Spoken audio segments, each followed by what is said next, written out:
Alright, so Dr. Dave's Pinball, here's how we typically set up for a flipper rebuild.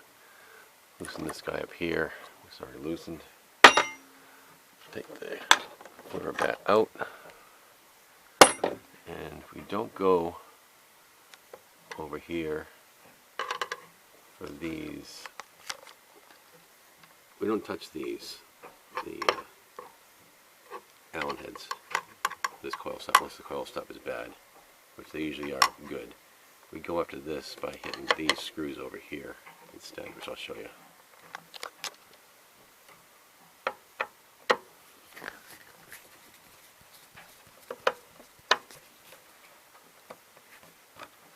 He comes out.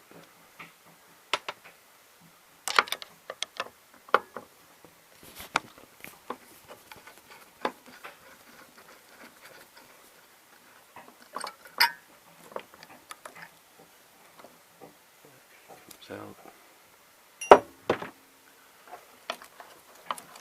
This whole thing falls off like that,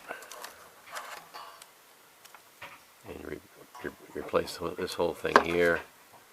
Replace the coil sleeve.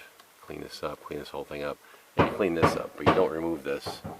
So I don't know how those back parts got sheared. Maybe just after using it so many times or whatever, it got banged so many times, but it's the first time I've seen those things shear off from play.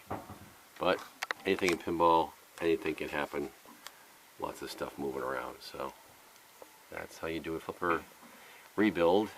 Our current way of doing it, or we've always been doing it this way, but anyway, it's the best way of doing it instead of messing with these back here. These guys. Right there. That's good. Don't touch those at all. But we can repair it. It is fixable. Just replace this whole plate, probably. And that's how you do that.